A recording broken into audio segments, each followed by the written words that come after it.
Welcome to week 3 of 14 before I turn 30. We have a new mic with us. Actually, it's not really new. I have this mic ever since I was in London. I had a podcast before. It was like 3 episodes. I think it was called something 20 something or something.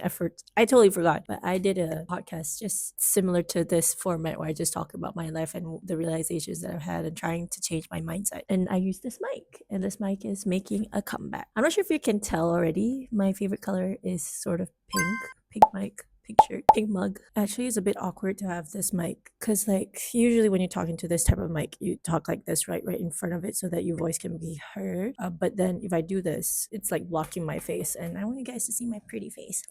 I'm just gonna try my best to make sure that you guys can hear me while I'm not blocking my face. A little bit about me. I am the over planner. Well, not really over, but I'm in between type A and type B. Do you know the typical stereotype of like type A, someone who's like super into organizing? You can see that they're actually, like they have their life together. And then there's this type B friend who, just go on with vibes. That's just how they live. They don't really plan anything, but yet still a lot of things still go well for them. I'm sort of in between, but I'm leaning more to the type A side. So I'm the over planner, and that's because my mom has raised me to be one. One of her mottos or her quotes that she usually say to me is, if you fail to plan, you are planning to fail. I was raised with this quote to always have plans. So when I was a kid, my parents usually planned things for me. As I grew older, because of that quote, because of how I've been nurtured, I started to have my own plans, like for going to university, for work, and all that stuff. So I went to a boarding school called MRSM in Malaysia. Again, this is a plan that my parents do. So all of my siblings, both of my sisters and me, once you hit 16, you have to go to a boarding school. And even when the type of boarding school that they choose, there is a specific reason and there's a plan. It's not random. Like, for example, I went to MRSM because there's a scholarship called Mara, which is actually runs the boarding school, and it's easier for you to get the scholarship if you are from their boarding school. So that's the plan. So I remember going to boarding school. I remember at the counselor office, outside of it, there's a board, and at that board they have put a lot of papers with informations about, if you want to study at this country, what degrees are available, how do you get there, what's the pathway. You have to go to a university in Malaysia first to do 1 year, or what's the pathway to do what you want to study, to go where you want to study and study what you want to study. And I remember going to that board and like deciding on studying engineering and in the US. So by then I have already sort of in a way planned my life. So the plan was to study in the US, study engineering, and go this specific route so that I could get the scholarship. I also had a backup plan. For me to get the scholarship that I want, you have to use your SPM trial. SPM is like a national exam that you take.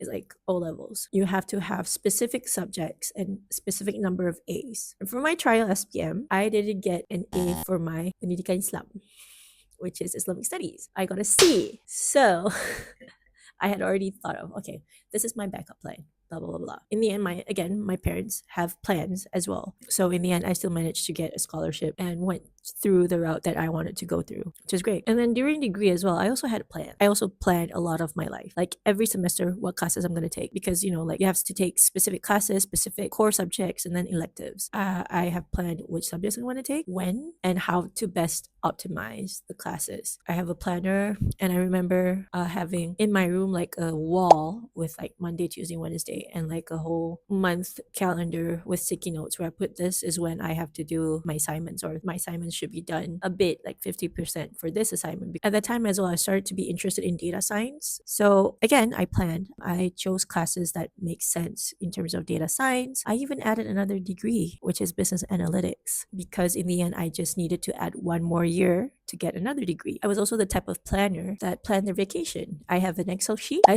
remember when I was studying in the US, because in the US, there are only specific city hubs that has a lot of halal restaurants, but most of them don't. So when I went to vacation, I would even plan which restaurants to go to, because I've already searched beforehand if they're halal or not. I remember as well planning for a vacation for Spain, and then which monuments do I want to go, which is the most optimized path. I'm that type.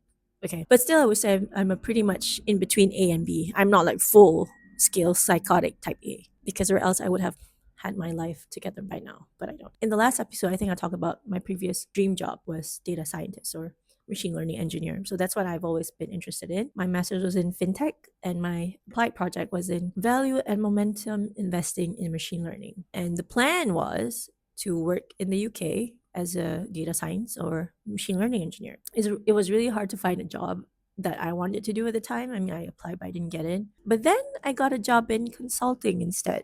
It was sort of tech adjacent, but not completely tech. So I did tech due diligence. And then there was another different plan. So the plan was to climb the corporate ladder for 5 years, because if you stay for 5 years in the UK, you work, you might get a PR. So that was my plan. Climb the corporate ladder for 5 years, maybe get into a manager role by then, and then come back to Malaysia once I get a PR, so that maybe in Malaysia, once I'm back in Malaysia, I could get a stable job in tech. Nope, it didn't happen. I couldn't get promoted after 2 years, 2.5 years. I've tried. So I decided to quit. So now there was a new plan. Go back to Malaysia and try to get a job in tech again. And which is why like in the last episode I talked about how I applied to this tech program and I got a job at a tech startup. And again, the plan was great. Like, okay, I get a job in a tech startup, things are going according to plan again. But then after 3 months, we decided to pivot because the tech couldn't really monetize. So I moved away from tech. Oh no, what happened to my plan? And now I have a different plan, I guess. And this is how I feel about it. Honestly, I personally don't have rigid plans anymore because I feel like it kind of creates this expectation where if I do A, I'll get to B. If I do B, I'll get to C, where I eventually wanted to go. But sometimes life throws us a lot of curveballs. And when you have these high expectations of how your plan is going, how in the end it doesn't go according to plan, you get a lot of disappointment. Sometimes I do question myself or doubt myself that maybe it's just me, that I'm not executing according to plan, or my execution is not that great. Because ever since 2021, which is after I graduated from my master's, things don't go really according to my plan. So now what?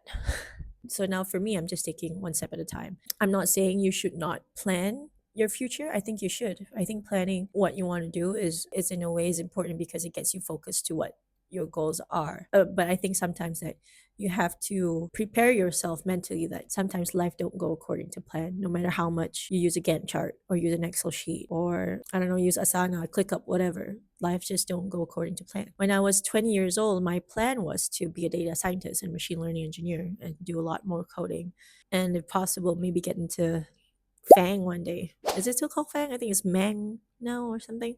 And I don't think I'm nowhere near that. My literal career trajectory was like tech and then tech adjacent and then non-tech at all. But with planning, I did achieve some of my goals. One of it was working abroad.